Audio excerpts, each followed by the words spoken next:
Good evening and a pleasant welcome to News Hour of the Sierra Leone Broadcasting Corporation. I am Victor Jones. We are reaching you live from our headquarters here on New Englandville. Coming up on tonight's News Hour, First Lady Fatima Bio unveiled as the African champion for sanitation and hygiene. ECOWAS Aqua Tea project in collaboration with the National Commission on Small Arms and Light Weapons engages inhabitants and security personnel in Falaba District on the Arms and Ammunition Act and civilian weapon license processes. And Directorate of Non-Communicable Diseases and Mental Health meets with traditional leaders, religious heads and partners working on issues on mental health. Now, as usual, these and many other stories lined up in this edition of News Hour. But first, let's take a corona preventive message.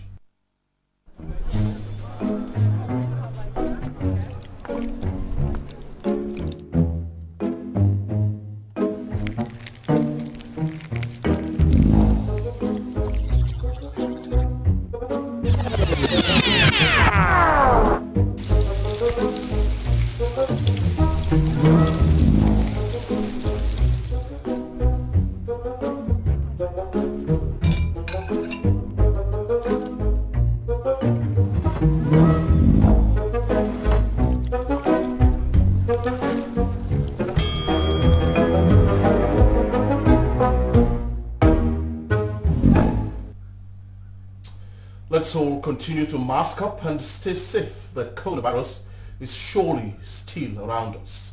We are kicking News Hour going tonight with a very first story.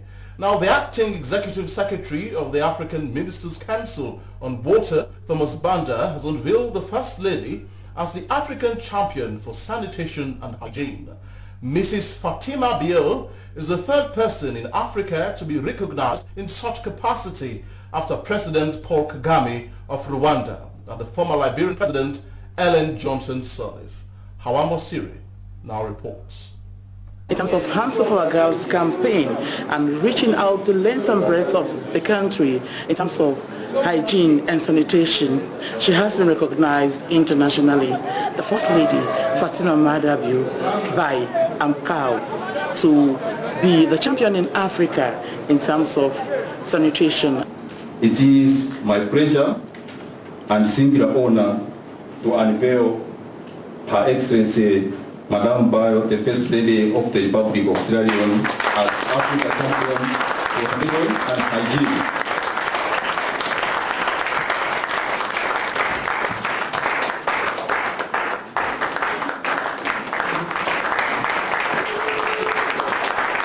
Acting Executive Secretary of the African Ministers' Council of Water, Thomas Banda, during the unveiling ceremony said even though some progress have been made, but the status of Africa in terms of water and sanitation is appalling, stating that more needs to be done, as over 1.2 billion people in the African continent find it difficult to access adequate water and safe sanitation and hygiene services, and in the sub-Saharan Africa, around 400 million people still do not have access to basic water services. For sanitation, he said, the situation is even more alarming as over 700 million Africans do not have access to basic sanitation services. Your Excellency, realizing the gravity of the sanitation and hygiene situation in the continent, the African Ministers' Council on Water dedicated a special strategic pillar in its 2018 to 2030 strategy, which aims at ensuring safely managed sanitation and hygiene for the entire continent of Africa. To effectively roll out the strategy, AMCO further developed a 5-year strategic operation plan, which is running from 2020 to 2024. First Lady Madam Fatima Madabio appreciated the President for his support towards her hard work, pledging her continuous commitment and hard work to the people of Sierra Leone. Madam Fatima Bio described sanitation and hygiene as very important, the reason she has been very active in reaching out to so many communities and targeting women, young girls, and the most vulnerable across the country. This is a job for Fatima Madabio. So if you hear the name Fatima Madabio, so it's two people. It's me and my husband, because I'll only be successful, sir, if you continue to give me the support. The doors that I'm not able to open, I know you have the keys. The places that I can't reach, I know you know how to get me there. And when it becomes difficult, I know you know how to make me come.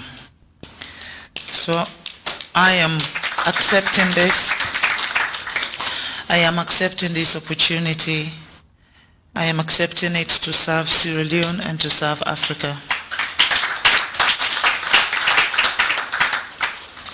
But my job as the First Lady of Sierra Leone, I promise nothing will change that and nothing will touch that.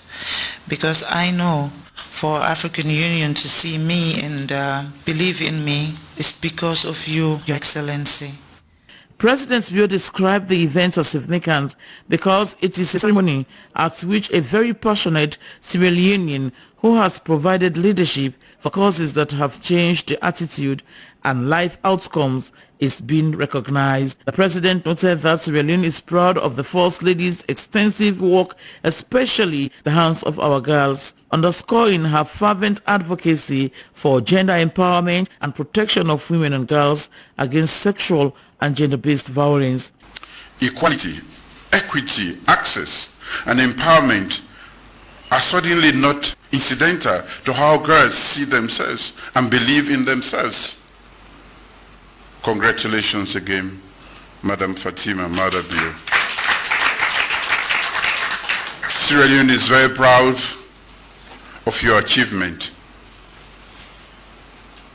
and your selfless and committed leadership.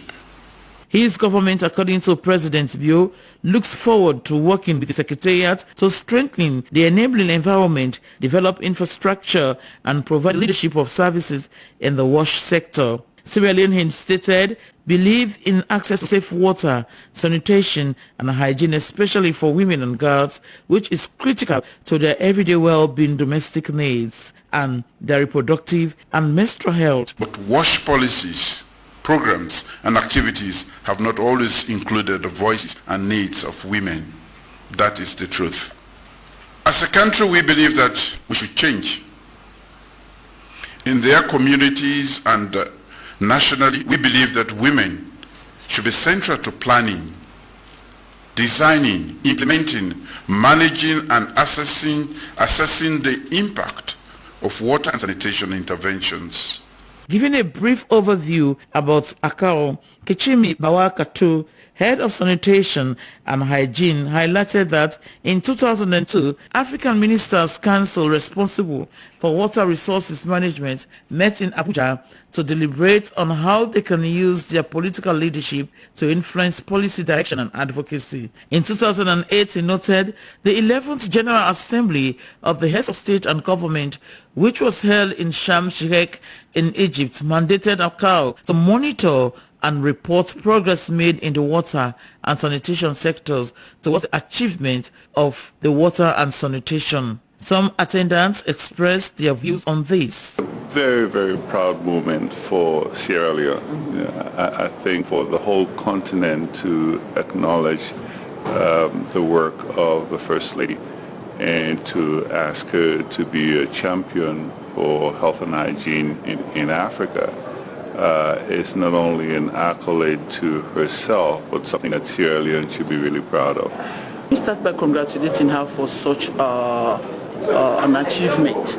I'm not surprised. She works very hard, and for AFCON to recognize her contribution to nation building is very important for the country. She has been doing very well, and we want as a nation to congratulate her on this achievement. And in particular, I want to congratulate her as a woman because I believe that women's issue under her leadership has been gaining momentum, and we want to particularly encourage her to continue to sustain it. Who much is given, much is expected. You and I, of course, know that Her Excellency has been really busy with her program, Hands Off for God, of course, the sanitary campaign. And all of those programs, all of those projects have actually yielded very good results. So we want to congratulate her and wish her well as we should, and hope that she will deliver for the continent of Africa. This is an excellent and fantastic global and African recognition. To me, I am so happy because this lady has worked so hard. This lady has traversed the length and breadth of this country to support women, support the school children, support the young girls. It has worked very, very, very good, and the Hands of Our God campaign was the great campaign ever. The African Ministers' Council on Water is an intergovernmental organization, probably the only in the whole world, dedicated towards advancing the cause of water and sanitation. It was established in 2002 to provide political leadership and policy direction for the effective management and use of the continent's water resources and sanitation. SABC TV News are in Freetown. Mosiri reporting. To mitigate and control the proliferation and illicit use of small arms and light weapons in the country, the ECOWAS Okwati project, in collaboration with the National Commission on Small Arms and Light Weapons, has engaged inhabitants of Falaba district and security personnel to intensify awareness raising on the Arms and Ammunition Act and civilian weapon license processes. Our reporter, Ibrahim Samura, went along. Sierra Leone, a war-torn country, is one of the 7 countries in the Mana River Basin and the Sahel wherein the ECOWAS Okwati project is being implemented, and its main thrust is to mitigate and control the proliferation and illicit use of small arms and light weapons within the ECOWAS region, with specific focus on war-torn countries. For Sierra Leone, the Okwati project is targeting 8 districts, including Falaba, wherein the National Commission on Small Arms believes that weapons are still in circulation and in the hands of people. The Okwati National Project Coordinator, hosted at UNDP office, Olivia Victoria Davis, said the project was co-funded by EU and WFFO, coordinated by GIZ and implemented by UNDP in partnership with the National Commission on Small Arms and Light Weapons to encourage communities exchange weapons for development. Here in Falaba district, so that we can tell them to bring their weapons. They will now start mapping the weapon stations, and then 10 days from now, we are going to pick these weapons. There are 4 components of the project. There is the component on trafficking, and then component 2 is the reduction in the proliferation of small arms and light weapons, which we here in ECOWAS and UNDP, our focus is on. Okay? And there's a component 3 aspect, which has to do with border peace and security. According to a resident of Falaba district, they possess small arms and light weapons for hunting purposes and to protect the plantations and cattle from wild animals. They said though they have local manufacturers, but most of their shotguns are bought from neighboring Guinea. They promised working with the National Commission to collect and register arms in the district, while calling on the Commission to reduce registration price and to open another office in the districts to facilitate their registration. Colonel Retired Sir Anthony Sina is the Deputy Commissioner, National Commission on Small Arms and Light Weapons. He school participant on the formation of the commission in 2010 by government to control the use of weapons and to license firearms to civilians. If weapons are given voluntarily, there is a benefit that they attract, so that to encourage others to take their weapons. Because we want to make civilians as free as possible. Several presentations were made on procedure of issuance of license, price, and dangers of illicit possession and use of small arms.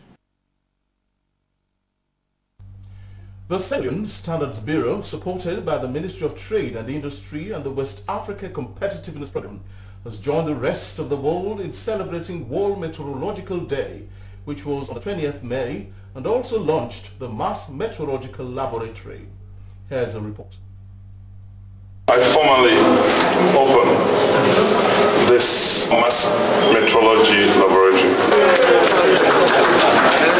The theme for this year's World Meteorological Day is Measurement for Life. The day came into existence in 1875, hence its significance to the Sierra Leone Standards Bureau. When we do vigilantly ensure that this is in place, that the measurement is wholesome, and people are getting value for money, the people will believe that the government is caring and seeking their interest. According to the UNIDA representative, Mariatu Soare, the launch of the Mars Meteorology Lab was a testimony of UNIDA's work with the government through the Standards Bureau in their drive to ensuring a healthy citizenry. The effect of COVID-19 distorted the very foundations of business and trade across Sierra Leone, thereby making work quite complicated for the Bureau. Beyond the rhetorics, we envisage private capital to flow into the institutional capacity building of our Standards Bureau. We look forward to initiate a public-private partnership arrangement that will show efficient service delivery in the work of the Sierra Leone Standards Bureau. As meteorology is the study of measurement, the Sierra Leone Standards Bureau believes that the launch of the new Mars Measurement Laboratory will breathe a new breath into Standards Bureau in carrying out their work in the country. SLBC News Hour, Victor Jones reporting.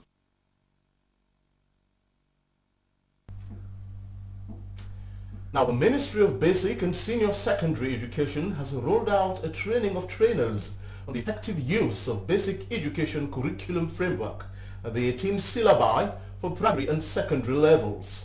The move focuses on fundamental skills and computational thinking rather than memorization.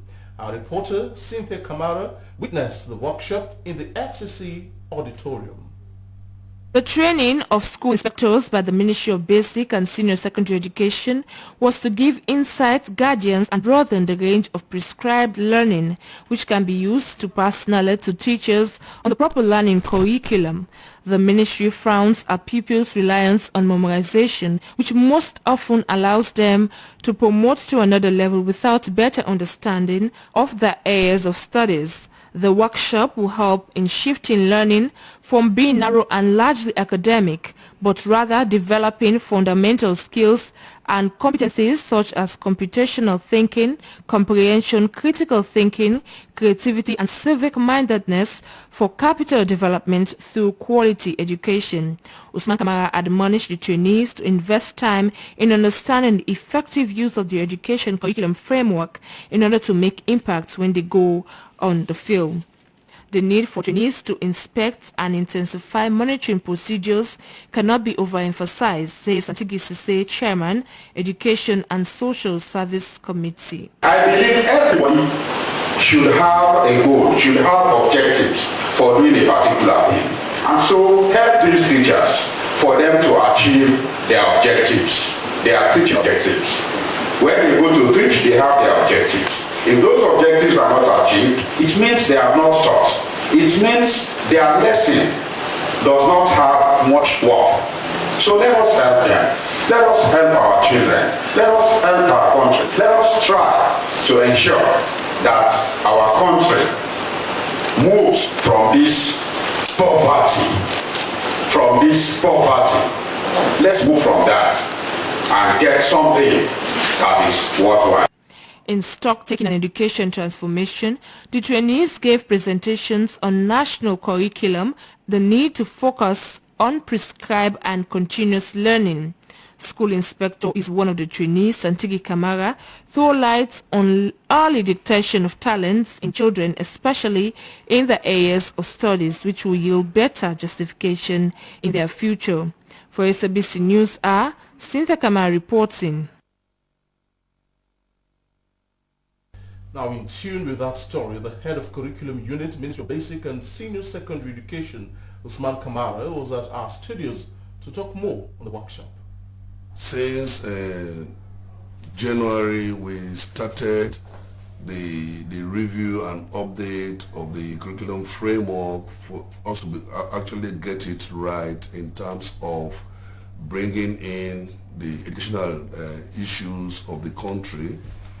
In the first place, we brought in modern way of actually helping the children to be able to learn instead of the traditional way of teaching, because the teacher-centered method has actually expired in terms of real-world educational systems.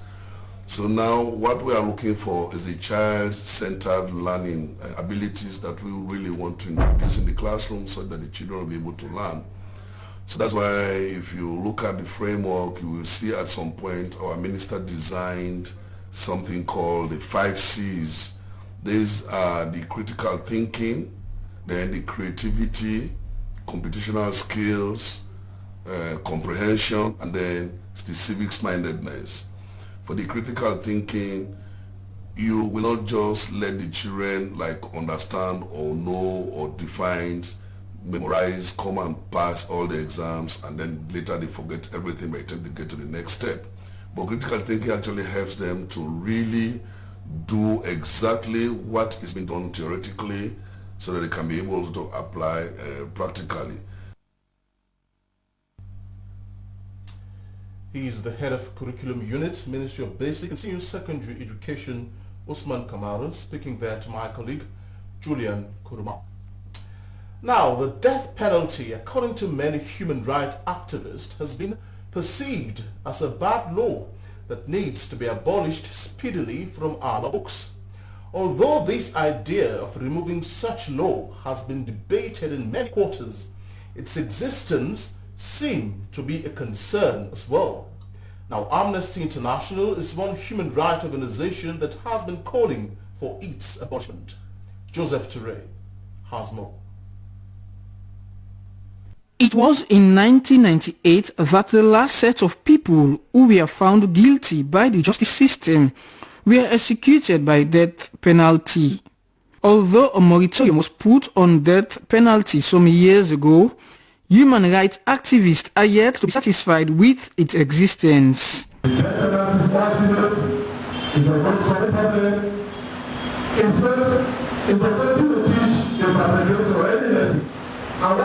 one of the key aspects of punishment is reformation. You have to reform the person to ensure that he or she comes out better than the way he or she was before that act of crime was committed. Human rights campaigners have also claimed that the existence of such law will not stop criminality. But some have argued that abolishing it would give more room for lawlessness in society. Human rights champions believe repeal and replace laws supporting death penalty should be considered. There are many pathways now that Syria can take to abolish the death penalty. We have seen it happen this year in Malawi. We have all of the commitments through the Truth and Reconciliation Commission, the commitments from government, from the President himself, to say that Syria is committed to abolishing the death penalty. What we need now is to make sure that legislation is presented to Parliament, goes to Parliament, and is enacted so that there is a true legal protection for all Syrians. Sierra Leone is a signatory to many international conventions that preach against the practice of death penalty. Executive Secretary Human Rights Defenders Alphonsus Bani, reading a government position on behalf of the Attorney General and Minister of Justice, registered government's commitment in abolishing such law. The government has taken the ultimate decision to uphold the basic constitutional tenets of rights to life by reviewing all laws, including common law maintain the death penalty in the bid to abolish in entirety sin, whether in law or in practice, the sentence of death and execution of the said sentence.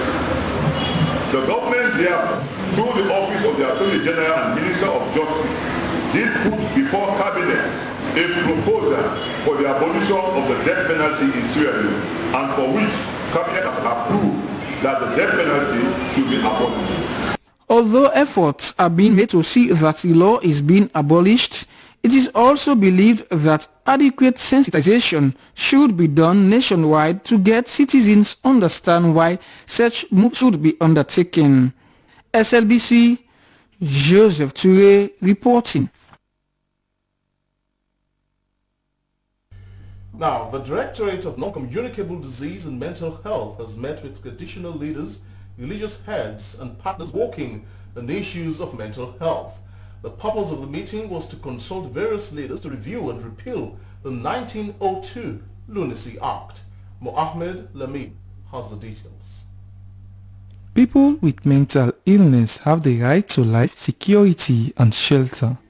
In Sierra Leone, most mental health patients are seen on the streets with less attention on their status. Others are often tied up and beaten in the name of health attention. For the country to meet international trend, all laws must be changed for people suffering from mental health to enjoy their rights. One such issue is the review and repeal of the 1902 Lunacy Act to address the poor mental health indices and work towards achieving the mission and vision of the Ministry of Health. For the coordinator of Essential Health Service Cluster World Health Organization, Dr. Janet Kuyate, a new mental health bill is needed to provide guidance in the implementation of mental health services and other emerging issues such as infection prevention and control of mental health. Giving overview of the draft bill, consultant for the mental health bill, Emmanuel Safar Abdullahi, said the draft bill sets out the rights of persons with mental disabilities, regulates access to and the provision of mental health care and treatment services to the population, creates safeguards to protect the rights of persons with mental disabilities. A good thing that the Ministry of Health alongside partners are drafting this new mental health bill, because as we all know, the old one, which is the Lunacy Act of 1902, is very, very old. There are new changes, new modernization, and happenings to change it. So it's good that as a nation, you know, something new is coming up for people who are faced with mental health conditions. It's not just the first time I'm hearing about this Lunacy Act. We'll be talking about it, and now it is now coming to a reality. To me, I found it a very pleasant, welcoming news.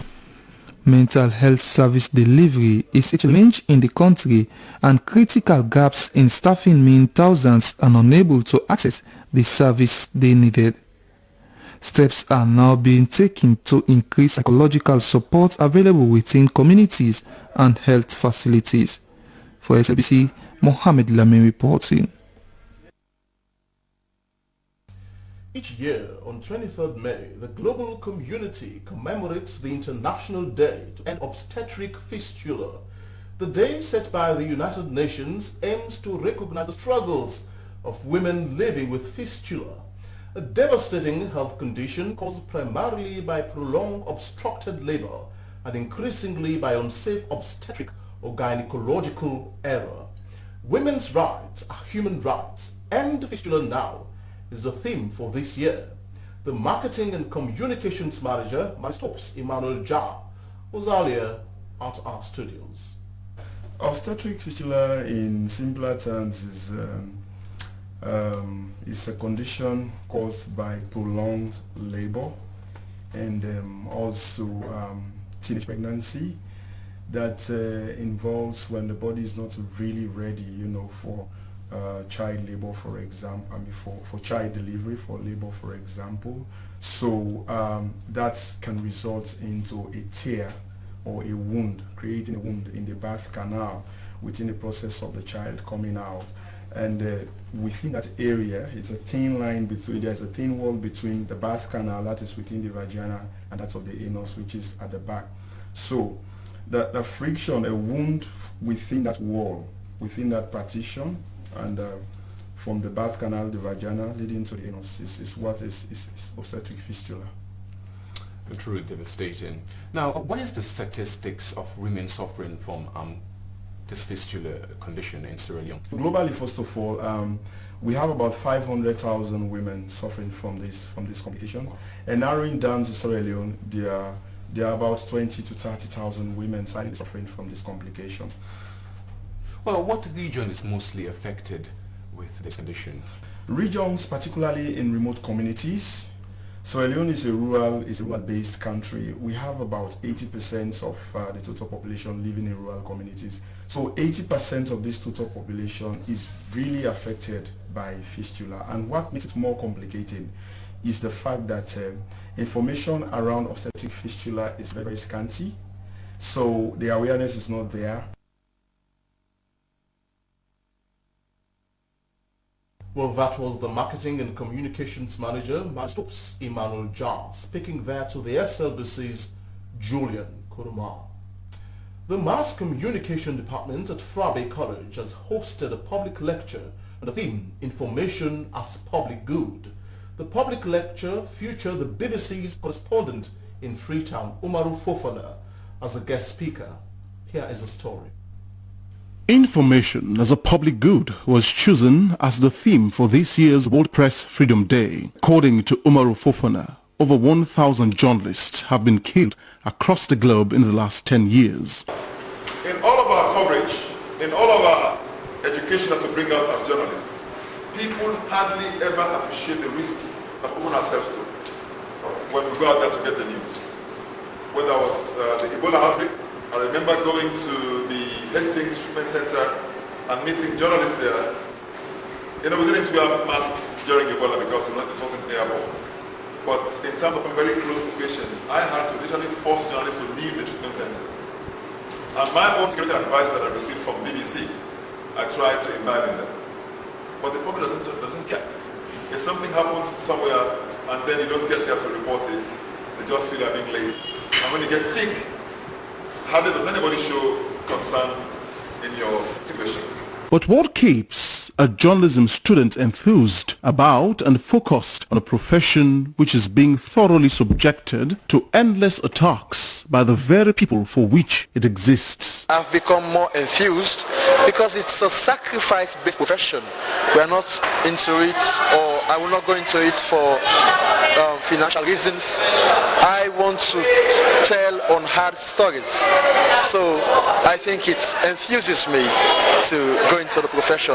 With the traditional media practitioners, you know, we owe it to the ethics of our profession, and therefore we've been doing our best to ensure that the information that we put out is not just to inform the people, but to also ensure that the good of the public is actualized. What significance does Umaru Fofana's lecture pose to the Mass Communication Department? We are talking about information as a public good.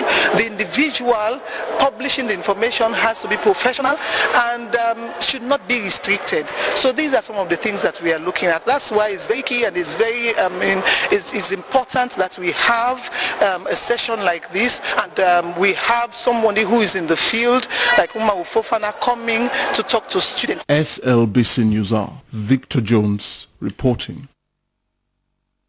The Milton Magai School for the Blind has celebrated their 65th year anniversary. The ceremony, which brought together ministers, alumnus and pupils of the school, was held in celebrating the academic excellence of visually impaired persons since the establishment of the school in 1956. The event took place on the school's premises on Wilkinson Road in Freetown. Esther Samura has details.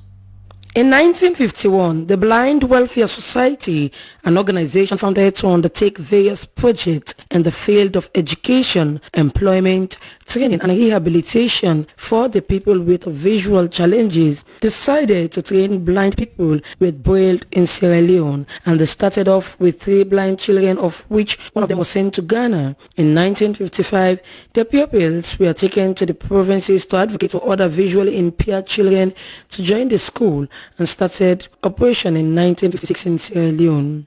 The first registered pupil of the school, Emma Parker, said they were taught the principle of good behavior and self-esteem. She called on the teachers to encourage the pupils to be hardworking and never discriminate against them. Blindness is just the physical loss of eyesight, as blind people are like everyone else and can be expected to perform at par. Deputy Minister of Technical and Higher Education, Sergio Aziz Kamara, said the government is committed to providing the enabling environment for persons with disability to have free tertiary education, noting that they have a crucial role to play in creating a world where there are no barriers to people with sight loss. Government's effort at disability inclusion is paramount, and this is to affirm the vision of His Excellency, the President, retired Brigadier Julius Maada Bio, who has made available free quality education from preschool to senior secondary school by leaving no one behind. As a commitment, the government now pays for all disabled students that make it to tertiary institutions, that is university and colleges. Saliu Tue is the head teacher of the school and has made strides in the progress of the school, including the construction of a computer lab for the pupils to meet with modern trends. As a school, we have achieved educating blind children in the school. School is a primary school. When our children get to secondary school, we integrate them into mainstream secondary school in town. And so we have also achieved also in the area of music. We have trained a lot of people who are currently depending in music. Minister of Basic and Senior Secondary Education, David Moisenge, said the oneness, seriousness and love portrayed by the pupils and staff of the school are worth emulating. He noted that the government, through his ministry, will continue to give the necessary support to the school. Now, the review of the Anti-Money Laundering and Combating of Financing Terrorism Act 2012 was to identify the gaps that hinder an effective implementation and intensify the fight against money laundering and financing terrorism in the country. According to the director, FIU, David Bobo, the review process will make the law more robust and punish defaulters that may engage in such act. Now, our reporter Jonathan Turner witnessed the National Consultative Conference at Bank Complex in town. The Financial Intelligence Unit, FIU, is creating ways to rebranding the country's 2012 Anti-Money Laundering and Combating of Financing Terrorism Act. It will enable the country play a more active role on the international stage in the field of anti-money laundering and counter-financing terrorism, protecting the country against adverse or restrictive measures that will be imposed by the international community for non-compliance with anti-money laundering and counter-financing of tourism standards. In the hands of all the stakeholders, law enforcement supervisory authorities in the fight against money laundering, it will put us in a better position to be able to access the global financial services. It will also improve our international standing in terms of the reputation we have as a country to attract foreign direct investment. So these are all the issues that we be able to benefit from if we are able to review our legal framework in compliance with applicable international standards. However, the evolving trends of money laundering and terrorist financing necessitates the constant review of the measures, processes and procedures to combat the menace in the country. Justice of the Supreme Court permit me to register the commitment of our government and ministry to support in every step of the way to ensure that collectively we can deliver the document that will be a model for discovery of beyond. Our confidence in what we are up to is even more enhanced by the presence of our partners, Justice Interiors, our people for the Nigerian Financial Intelligence Unit, FIU, who are here with us, via video link. We are working together to ensure that we develop a system that is effective, compliant with FATF 40 recommendations and other international instruments. International peace currency. And that needs, hence, the need for very robust national consultation, but also international collaboration on things like this. So let me acknowledge also the commitment and professionalism of partners who undertook the assessment from the Intergovernmental Action Group against money laundering and it was started The Financial Intelligence Unit is making considerable strides to update its laws on anti-money laundering and combating terrorist financing, and thus putting in place an effective enforcement securities and resources, vibrant regulation on the financial sector, and effective international cooperation, and building strategic partnerships with other countries and related organizations. For SLBC News, Jonathan Turner reporting. Now, a 60-year-old renowned diamond and gold dealer, Chief by Abdul Wahab Kagbo, alias Capitalist, who is jointly charged with 41-year-old Michael Tunde Williams, has testified before Magistrate Makegba of Pademba Road, Court Number 2, that he is the actual victim who gave 5 kilograms of gold to the complainant Francisco Rodolfo Palacios for the tune of 150,000 United States dollars. Here is Aminash Brahma. The accused persons, Michael Tunde Williams and Chief by Abdul Wahab Kagbo, were arraigned before Magistrate Mark Gegba of Pademba Road Court Number 2 on 6 count charges ranging from conspiracy to defraud, obtaining money by false pretense, and to causing money to be paid to others with the intent to defraud. Both accused on diverse dates from Saturday 15th August to Friday 4th September 2020 at number 94C off Regent Road, Hill Station, conspired with others and allegedly obtained the total sum of 103,000 United States dollars, equivalent to 1 billion and 30 million, with the pretext of selling 5 kilograms of gold to Francisco Rodolfo Palacios. But the second accused in his defense denied the allegation, saying he was the victim as he was the one who gave his 5 kilograms of gold to the complainant Francisco Rodolfo Palacios for the purpose of buying, but he swiftly traveled out of the country with his gold without paying him. It continued, Francisco was shown to him by the first accused, Michael Tunde Williams, as a potential investor, and before giving Francisco his gold, he tested it as he is a licensed owner with a company named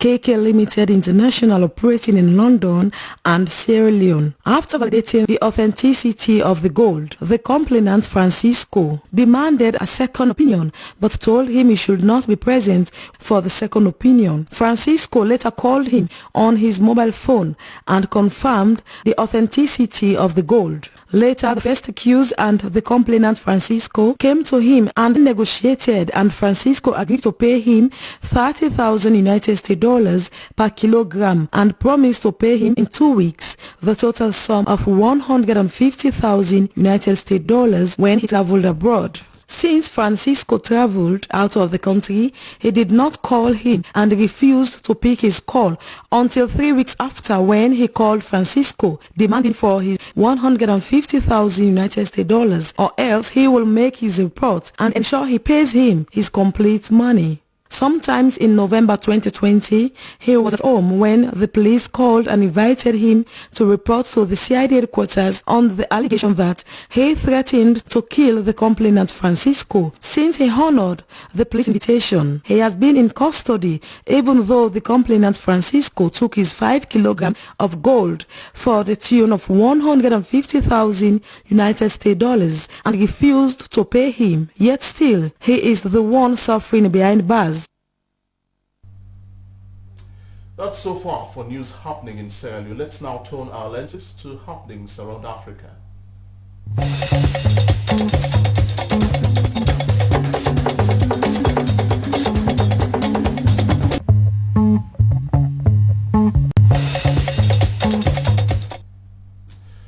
Nigeria's President Muhammadu Buhari has appointed a new army chief, the third officer to hold the post this year.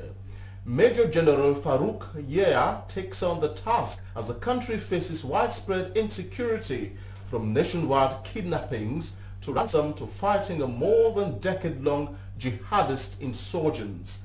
Before his appointment, Major General Yahya had been leading a counter-terrorism unit battling Boko Haram insurgents in the northeast. His predecessor, Lieutenant General Ibrahim Atihu, was killed in a plane crash last Friday, and he had only taken up the post in January following a major overhaul of the military's top brass.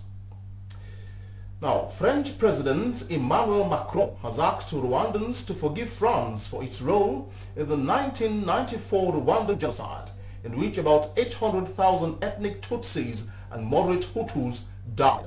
Speaking at the Genocide Memorial in Rwanda's capital Kigali, he said France had not been heeding warnings of impending carnage and had too long valued silence over examination of the truth. But France had not been an accomplice in the killings, Mr. Macron added. Rwanda's leader praised his speech. President Paul Kagame said his words were something more valuable than an apology. They are the truth. He called it an act of tremendous courage. Now, Somalia's government announced on Thursday that delayed elections will be held within 60 days following months of deadlock over the vote that erupted into violence in the troubled country. In mid-April, the 2-year extension mandate of President Muhammadu Buhari, Mohamed Abdullahi Mohamed Farmajo, expired on February 8th without elections being held, leading to violent clashes in the capital. In early May, Farmajo had tasked Prime Minister Mohamed Hussein to oversee the elections were held as soon as possible. The PM called for a meeting of all political leaders last Saturday, where they all agreed to hold elections within the next 6 days. Well, that's all for news around the African continent. Let's now turn our eyes to happenings around the entertainment industry.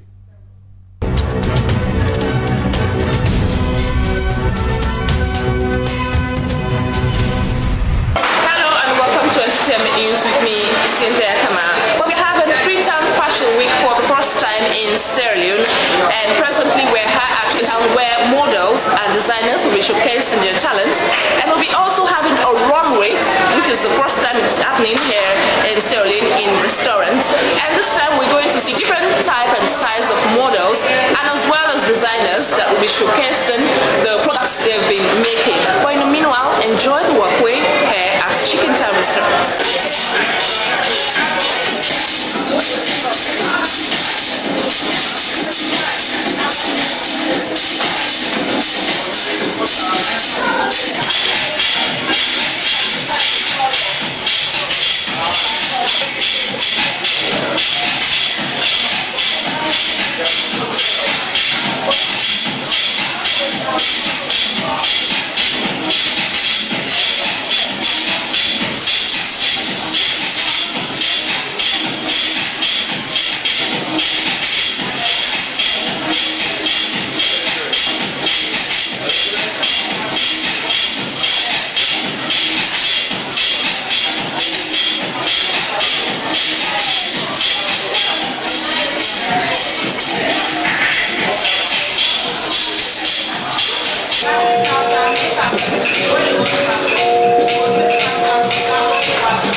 These are the models that will be performing throughout as we continue with the Freetown Fashion Week.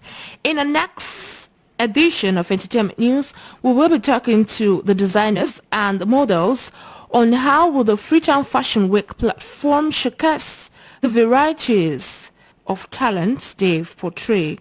That's all in this edition of Entertainment News. I am Cynthia Kamara.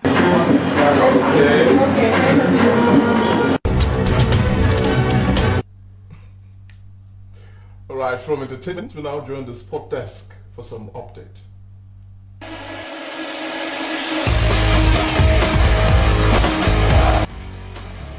The Sierra Leone Handball Association has commenced a regional tournament for both able and disabled handball clubs. According to Secretary General Anabi Yusuf Kamara, 9 clubs are battling it out for this year's star prize. Let's join Francis Bernard for more on this. Handball is a team in which 2 teams of 7 players each pass a ball using their hands with the aim of throwing it into the goal of the other team. A standard match consists of 2 periods of 30 minutes and the team that scores more goals wins. This regional tournament, according to the Secretary General of the Sierra Leone Handball Association, Anabi Yusuf Kamara, is geared towards a psychosocial therapy. The competition is geared towards a psychosocial therapy because all of us know that in Sierra Leone today we are in the midst of COVID. So the players are traumatized, the officials are traumatized, even the match officials are traumatized. So we have decided to have this competition. Players may score hat-tricks. Body contact is permitted for the defenders by trying to stop the attackers from approaching the goal. No protective equipment is mandated, but players may wear soft protective bands, pads and mouth guards. The goals were surrounded. Modern handball is played on a court of 40 by 20 meters with a goal in the middle of each end. The goals are surrounded by a 6-meter zone where only the defending goalkeeper is allowed. Goals must be scored throwing the ball from outside the zone or walk driving into it. The sport is usually played indoors, but outdoor variants exist in the form of field handball. Mohamed Gendeme, head coach of Correctional Service handball team, explains more about his team preparedness for the said competition. I've been training these players for quite some time now, and we are doing very well because this is our second match. We won the first one and we won this again, and I'm looking forward to the next match. The competition will continue in the coming weeks, even as 9 teams continue to push their aspirations of winning the trophy. For SLBC News, Frances Bernard in Freetown. Now in the international scene, to know how plans are coming along for the Champions League Grand Finale, we shine a spotlight on the 2 teams for the All-English finals in terms of preparation, in terms of build-up, in terms of what's in view, and so on. I'm fortunate. I was fortunate alongside with many people. When you have in your career as a manager one time arrive in the last stages or the challenge to win the Champions League is great. So it doesn't mean that you have to win the Champions League every season and win everything. Most of the times you are not even there for a long your career. I don't ask anything else that I live so far in my career, and I'm pretty sure I will not ask anything more. So it just to work to try to arrive in the last stages. This year we made a fantastic Champions League tournament and we are in the final, and we have 4 or 5 days to prepare the final. That's all. So, and when I started being manager, I never thought for one instant to get or to live what we live with many people, what we live in these 12, 13 years as a manager. Never, ever, impossible. So what could ask more of that? No, I will not do it. Yeah, it's a good thing. It's a good thing. It's a bit strange situation because of course we hate to lose and we're never happy when we lose, and this feeling will never go away, no matter if it's a match that matters on the last day of the season, or if it has a huge impact like this, or if it's a defeat but didn't change the fixture for us. Luckily, that will never change. It will never feel good, and this is part of us that we should all accept. At the same time, it's also, so this is a bit weird, a bit strange also that we produce again numbers in this defeat where we would normally say we should be the winners and we should be the deserved winners, but we are not. So also a bit a strange feeling again. Now, part of this on News Hour Hensia, I'm Abdul Kabir. Thanks for watching. Goodbye.